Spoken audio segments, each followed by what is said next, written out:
То къде ли не са само браконери? Тя цялата страна само браконери.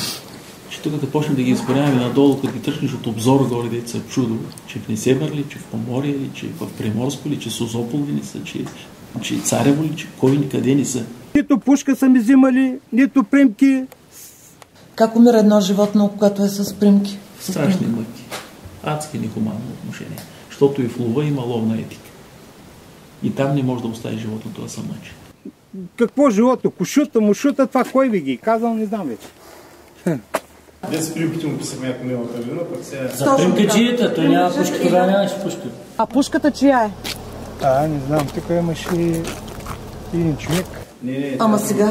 Сега положението е друго. Сега е друго, за неговия колега става въпрос. За надзирателя. Кой беше бил ви на гости? Казвал, че пушката е ваша, пък после други показания е дал.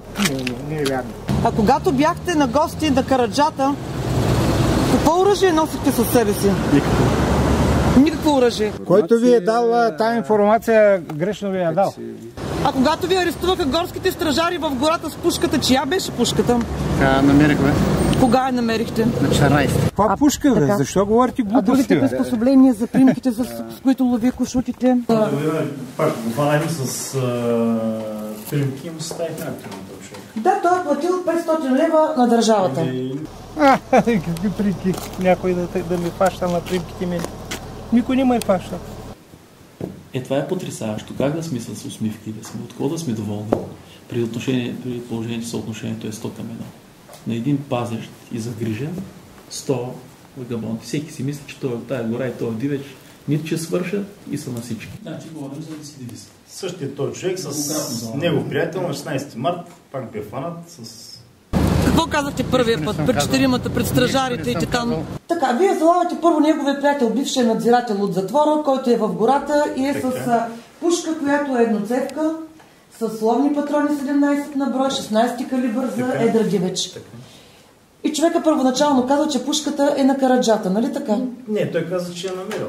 Какво да кажа? Но ние го видяхме с пушката да си върви наравно. Не, аз знам кой ги насъскал сега. Аз знам кой ги насъскал. И са браконьерствали? Да, браконьерство. Нашата работа, госпожо Касалова, е така, че колкото по-добре си вършиш работа, толкова повече клетви и лоши думи слушаш. Тъй като той по пътя сменя показанията си, след като разговаря по телефона и тогава казва, че са... Той си каже всякакви работи. Значи той ви твърди от самото начало, че пушката е... Ние сме му съставили акт по закона за лова и за това, дето сме го видяли с пушката наравно в ловния участък. Пушката къде е? В Репило Средец ли? Къде? Да. Още вечерта го карахме там. Но преди да смените това показание сте казали, че пушката е на Караджата. Не е вярно. Според вас пушката на Караджата ли си е? Той е дал някакви обяснения в Репило Средец, значи не го е казал. Без те работи... Кой ви е адвокат? Да поговорим с него. Няма значение. Кой ми? Според вас ще има ли някакво наказание за този бившия надзирател от затвора, Георги Стоянов Димов? Те да знам. Не може да бъде под 100 лева, необжалваем минимум, и над 100 лева нарушителя може да се жалва. Тогава вече отиваме в съда.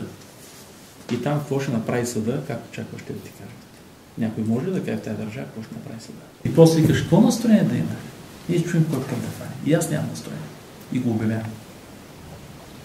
Нямам настроение. За година и половина се умирах, а те са повече от мен. Не съм се предал и няма да се предам. Ама това е въпрос на характер. Но има моменти, в които адски ни писам.